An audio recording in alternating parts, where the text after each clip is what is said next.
Hi, this is a very pertinent topic that I'm going to talk about socialistics and pragmatics for real-world communicative competence.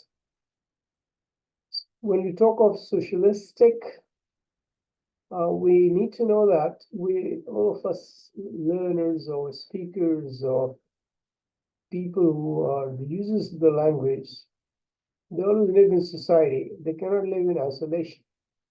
So society has a bearings on the kind of language repertoire we develop over the years. Also has a direct connection, and its pragmatics really go a long way in determining the real world communicative competence and the efficacy of the language. We need to learn the right model of the language because we're living in an evolving society where we have synergies between the fields of individuals' strengths and powerful impact of their combined interactions in the society, the workplace, in the wherever people go, they try to navigate through the complexity of the language used in various social contexts. So we need to uncover how this integrated approach enhanced communicates competence can bridge the gap between theoretical knowledge and practical application. And the importance of continuous learning social linguistics and pragmatics cannot be overestimated because thousands of years we have been language users, and language undergoes sea changes. Sometimes it's semantics, it's grammar rules, sometimes it's living idioms, and these changes are essential for effectiveness. Also effective because if we don't converse, in the diverse settings, we do not get to learn the variations in the language utterances, the priming of the living latents and living idioms, that's called the lingua franca. And this presentation aims to provide students and researchers with a solid foundation for understanding and applying these integrated concepts in the studies.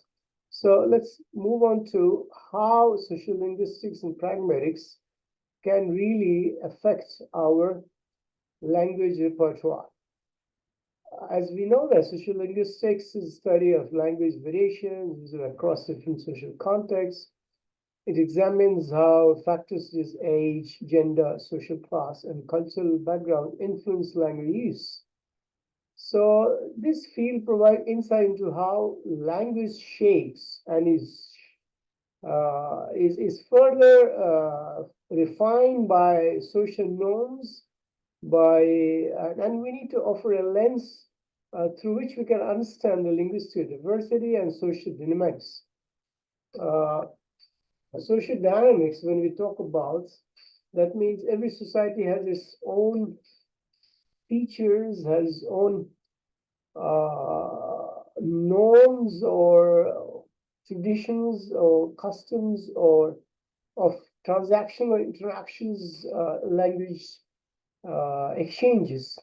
So, and as we know, pragmatics focus on how language is used to achieve communicative goals in real world situations. So we need to explore the ways in which context contributes to meaning, examine concepts such as implicature. I'm going to explain what implicatures are, presuppositions, and implications. Like many of the words, many of societies, they have different connotations and implications. They give special meaning.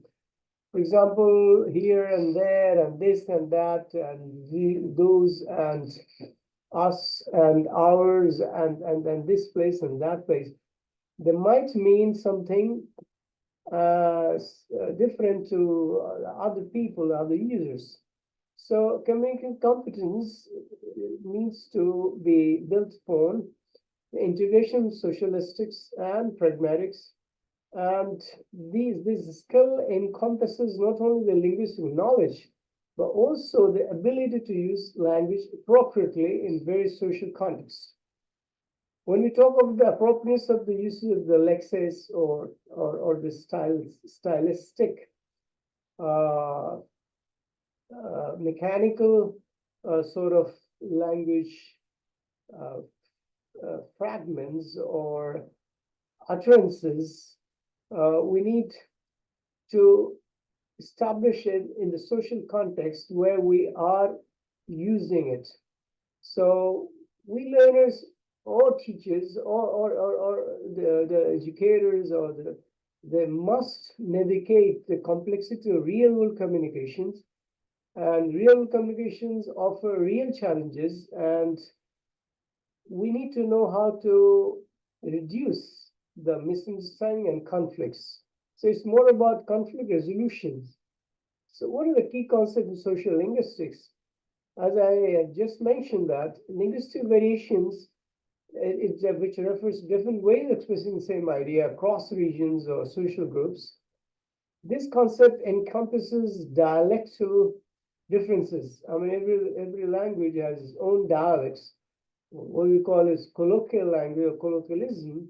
So social lex and idiolex.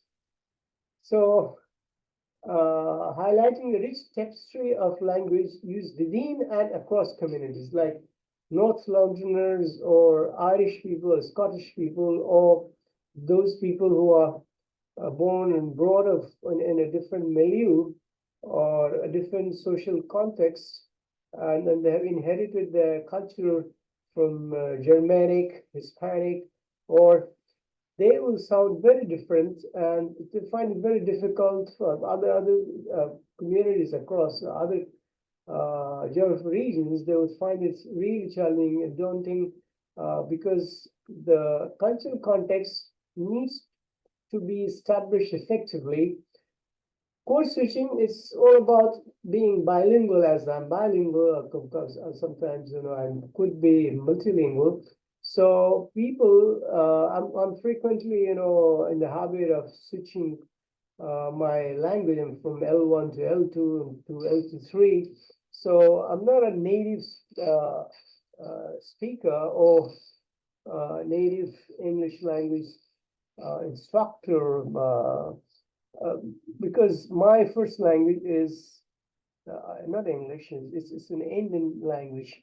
So I need to code switch because I have been born and brought up and have been associating with people of differing language backgrounds. And this phenomena of being bilingual or multilingual communities and in social community functions, loads of chances of misunderstanding. So we need to code switch, and our brain functions like a gym. So researchers have belief that those people with multilingualism, they brains are juggling all the ways from negotiating. That's what is code switching is. So mastering code switching can significantly enhance cross-cultural communication skills. So language change also refers to evolution of language, and over time, English itself has been like Middle Age English and ancient English, medieval English, and the English of Chaucer and Langland. And it's altogether different. We can't understand. We can't even get to see I mean, letters are different now, and they used to be Latinized and Roman scripts. So English itself undergone sea changes, and internet and technological advancement and too much of internet information, largely 80% information based on internet is in English. So this process, dynamic process reflects the adaptive language. So language has to survive within the society, with the changes, with the passing generations, with the kind of repertoire, lexis or stylistics that continue to evolve with additions or acquisitions or derivatives or borrowings from the other languages. So fundamental concept in pragmatics would be like speech acts. Now, speech acts like are linguistic actions, and that we might perform through our maybe verbal, maybe oral, like requesting for asking for to do something, or asking for a favor, or promises, or asking apologies for being. So all of these are performed through linguistic actions. So understanding speech is crucial for interpreting the speaker's intentions. Sometimes you don't even have to say the things, utter there in words. We simply gesticulate, and we can respond properly because there are certain gestures, postures, universally acceptable, and we need to just make up our faces and grimaces and bring about those expressions. It could be twitching of the nose, or holding the ears, or scratching your head, or even like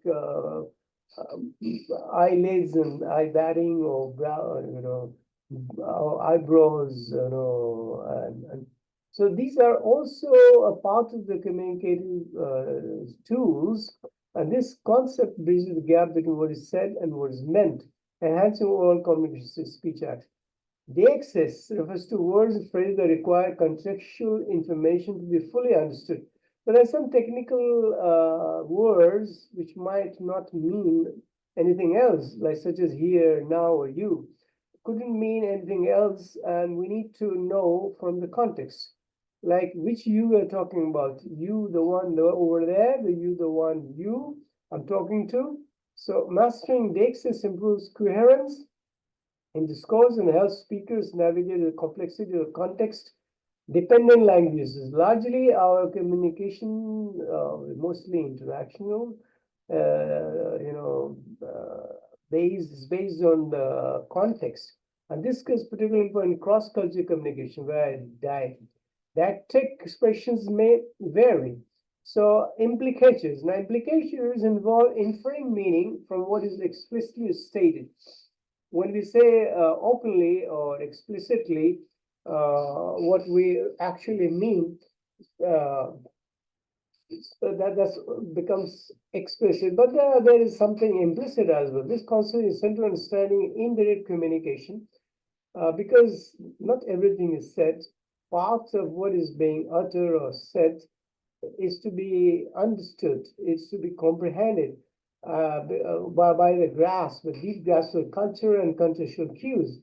Well, when we talk about cultural cues, the contextual, when all our gestures and memes and all this might vary slightly or intensely, extensively, depending upon the groups we are interacting with. So implications enhances one's ability to navigate subtle and very minute social interactions and avoid misunderstanding, like even greetings and avoiding people, or apologizing, requesting. There are various ways of doing this in different cultural contexts, with different cultures. Integrating social into the private. Now, the whole idea is how to have a comprehensive understanding of both these mechanical, tokens of social linguistics and pragmatics. So comprehensive understanding is a must, because if you don't integrate socialism and pragmatics, we don't have a comprehensive understanding of real communication. So this approach allows learners to analyze language use from multi-perspectives, that we don't see only we establish the perspective, not being judgmental or biased or a colored kind of. So we need to consider both social factors, communications intentions, and also to get into empathetically or sympathetically. So we need to have to develop an enhanced awareness of, and it can happen only by integrating greater awareness of social and linguistic factors. Sometimes we develop it by socializing, staying, and immersing, and interacting, and being on the social media platform through interactions. So we need to make language choices. We need to make social relationship, and we need to even know the power dynamics and cultural norm. Like when we talk to our seniors and authoritative people, or in the offices, and we have to see the person, how much weight he carries, how influential he is, and what are the cultural norms to be followed of that office, or that kind of ambience in it. So effective pedagogy, the integrated approach leads to more effective and engaging pedagogical practices. So we educators, we need to design activities while giving instructions, and also address social linguistic variations, and because we are made to cater to the learners from varying different backgrounds and very different social cultural aspects, such as role plays, navigate complex social situations while focusing. So we usually form groups of pairs and assign the roles so that they can be trained to enact in the real life situations. So recent studies such as Taguchi 2019 have demonstrated the positive effects of this integration on communicative competence. So this definitely enhances the ability to communicate more effectively. This finding underscores the importance of adopting holistic approach to language education. I mean, we cannot teach language in isolation. Implications for real world communications could be like enhanced cross-culture, improved conflict resolution. That means we need to understand how language functions, social context, and also in effective ways where we don't we minimize the misunderstanding. There will be misunderstanding. There will be negotiations of the paths of forging ahead. But the whole idea is to not to misunderstand and choose the appropriate linguistic strategies, also interpret others' intentions more accurately so that we can accommodate. So in the workplace, those integrated social listening priorities, pragmatic skills often excel in roles requiring strong communication. I mean, those people with these kind of skills fully developed, they will definitely have more command of the language. They will be more communicative. They can be more, even they can earn more respect. They can be, and because they're able to establish social context, they are good speakers, good negotiators. They can use persuasive language. They can discuss even thorny issues. So our questions, in the lives,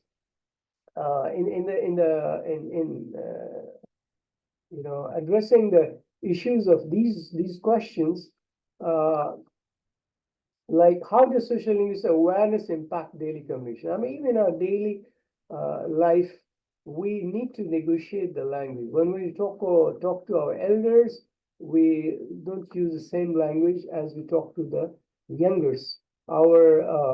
So we need to uh,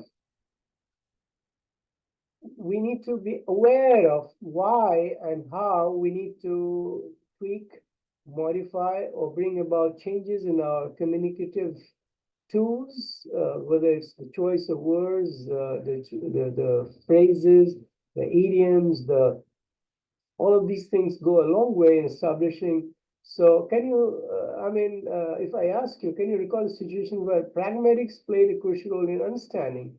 Now, if you are talking to aliens or strangers, people from different world, Asians talking to Europeans or Africans, we need to have,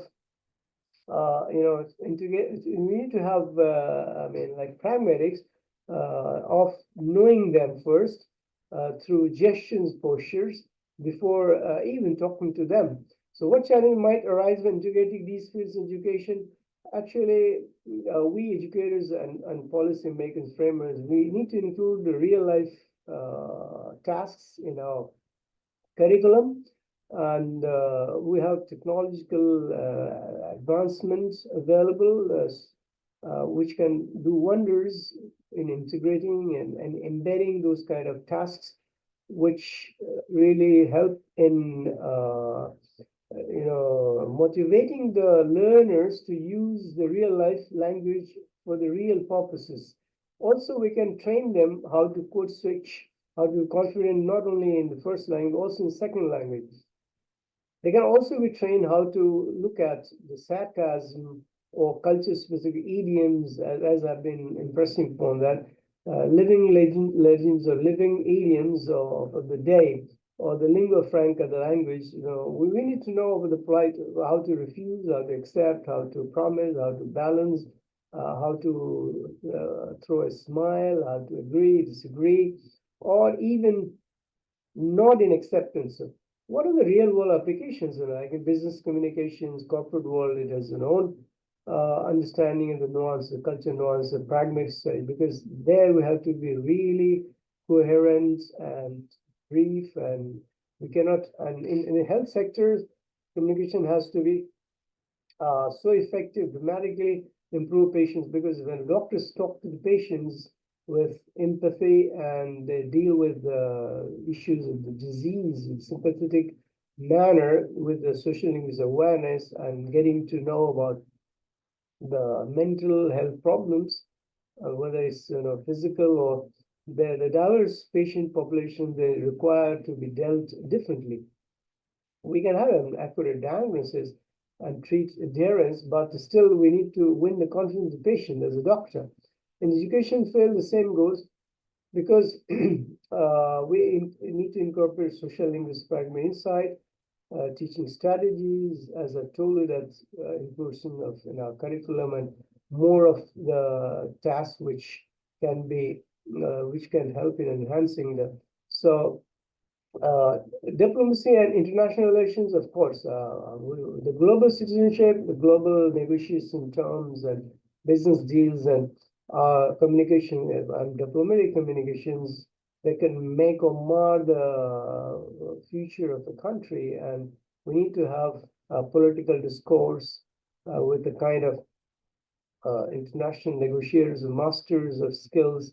And also, we need to navigate the complex political landscapes more effectively, and promoting peace and collaboration across the culture. So, what are challenging integrations? Actually, the curriculum which do not really help in. So, we need to change the traditional teaching methods. We need to incorporate more of the integrated, like eclectic subjects, eclectic approach towards inclusion of overcoming challenges, require demonstrating the tangible benefits of integration. So we need to train the teachers, we need to tweak the curriculum design, we need to ultimately change the assessment methods, because we cannot continue dealing with our learners as a passive recipient of, because they are growing, they're evolving, the society is growing, evolving, there are lots of changes are happening. How can we continue to deal with them like, as if they're wooden, inanimate things? So what are my final thoughts and the future directions that I'll definitely go for? The importance of continuous learning is such. It's not one day, one size fits all solutions, actually. It happens as we learn, and we need to learn with awareness of social linguistics and pragmatics, because society and language both are evolving day by day, and latest just shows that to maintain effective community skills in that context, we need to incorporate real world tasks, real world examples, like deepening understanding. Students and researchers are encouraged to analyze communication in various settings, from social media interactions, and like there are a lot of changes now in millennials, young guys, and texting all the time, and they don't use the kind of language that we have been using extended. They're all, they all are techno savvy, and they're using texting instead of full diction or full language utterances. So there's need of further research and the need of further call for a dialogue in pursuing individual studies. We will collectively advance the same integrated socialistic primary intermediate enhancing global community. If we want to be be eloquent, we want to be receptive, want to be welcoming, want to negotiate and strike a balance between and to be understood fully well in all contexts, in all demographic, cultural, or social surroundings. We must try to integrate sociolinguistics and with the pragmatics. This is my take for inclusion of more of it. Thank you very much. If there are any questions and concerns by anyone, you're welcome. And with this, I'm going to end the webinar.